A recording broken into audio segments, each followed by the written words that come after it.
into the valley, in the districts of Reuben.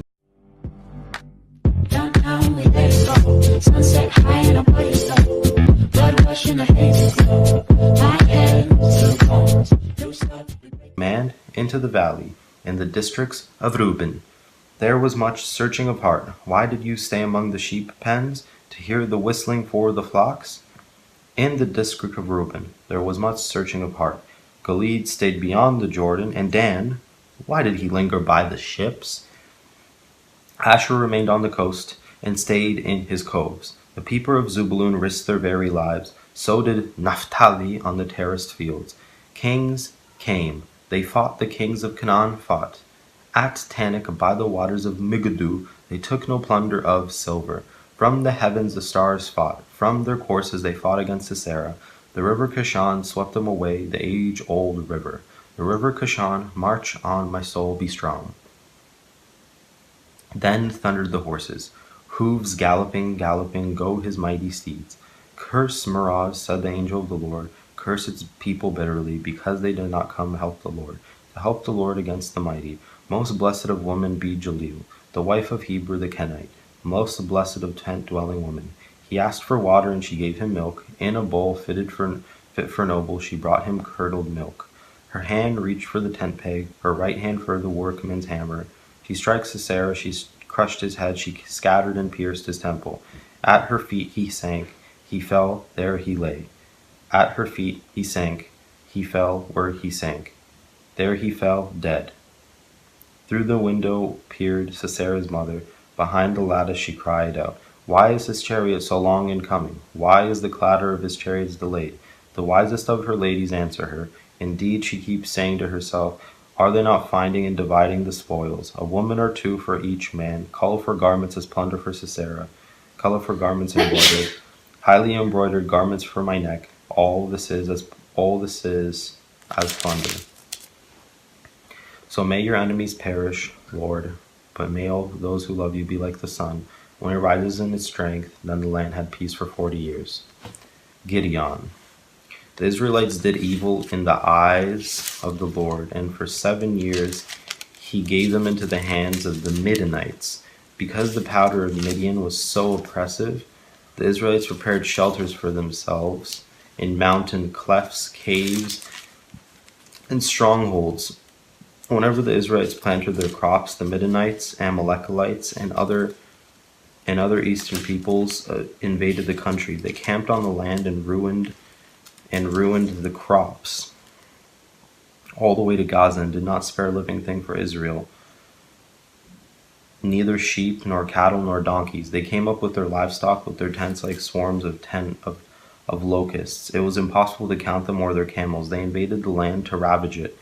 Midian so impoverished the Israelites that they cried out to the Lord for help.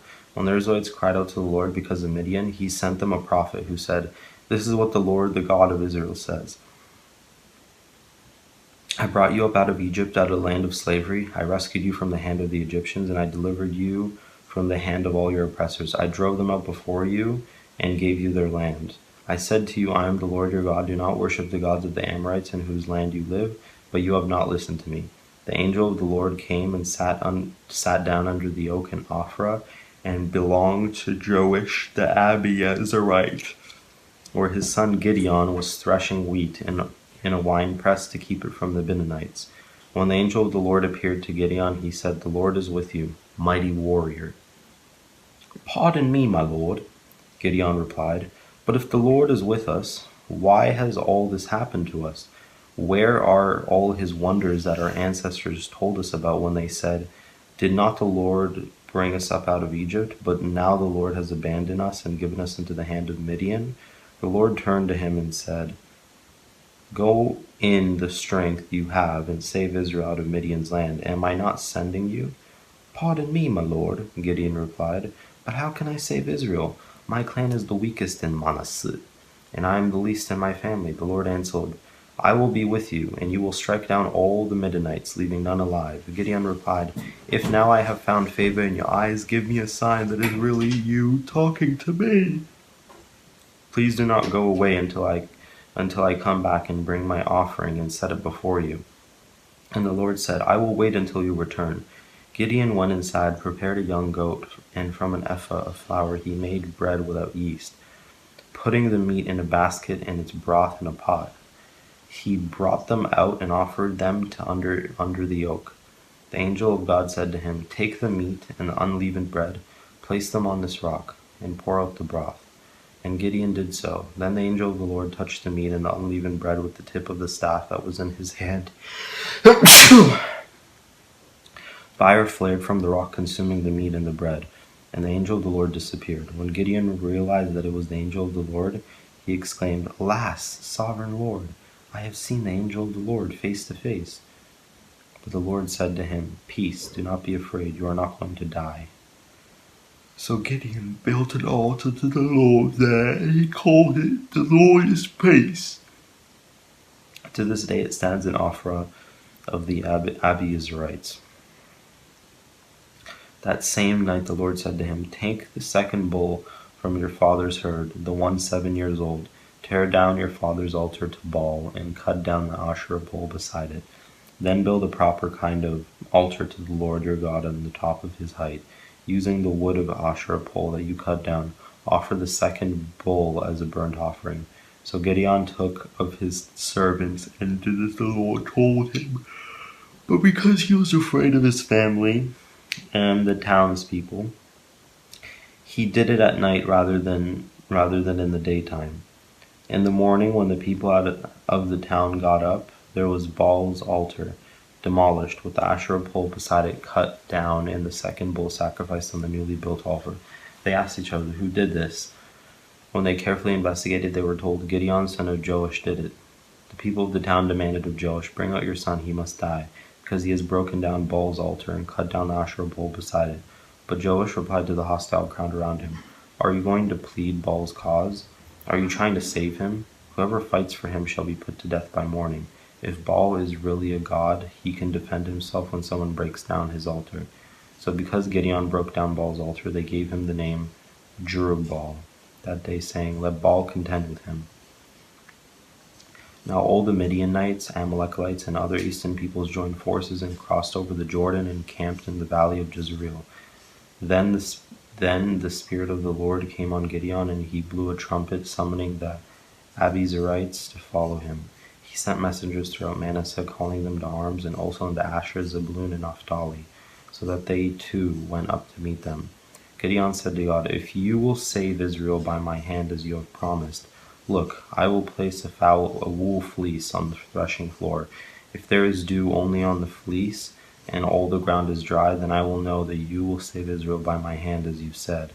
And that is what happened. Gideon rose early the next day, he squeezed the fleece and wrung out the dew, a bowlful of water. Then Gideon said to God, Do not be angry with me. Let me just make one more request. Allow me one more test with the fleece, but this time make the fleece dry and let the ground be covered with dew. That night God did so. Only the fleece was dry, all the ground was covered with dew. Gideon defeats the Midianites. Early in the morning, Jerubbaal, that is Gideon, and all his men camped at the spring of Harod. The camp of Midian was north of them in the valley near the hill of Moreh. The Lord said to Gideon, You have too many men. I cannot deliver Midian into their hands, or Israel would boast against me. My own strength has saved me. Now announce to the army, Anyone who trembles with fear may turn back and leave Mount Gilead. So 22,000 men left, while 10,000 remained.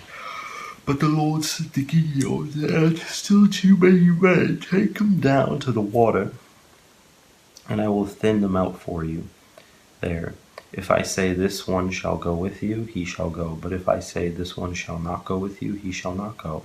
So Gideon took the men down to the water. There the Lord told him, Separate those who lap the water with their tongues as a dog laps from those who kneel down to drink.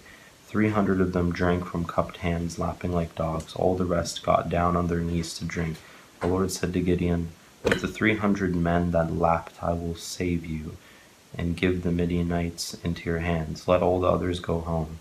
So the Gideon sent the rest of the Israelites home, but kept the 300 who took over the provisions and trumpets of the others. Now the camp of Midian lay before him in the valley. During that night the Lord said to Gideon, Get up, go down against the camp, because I am going to give it back into your hands. If you are afraid to attack, go down to the camp with your servant Purah and listen to what they are saying. Afterward, you will be encouraged to attack the camp." So he and Purah, his servant, went down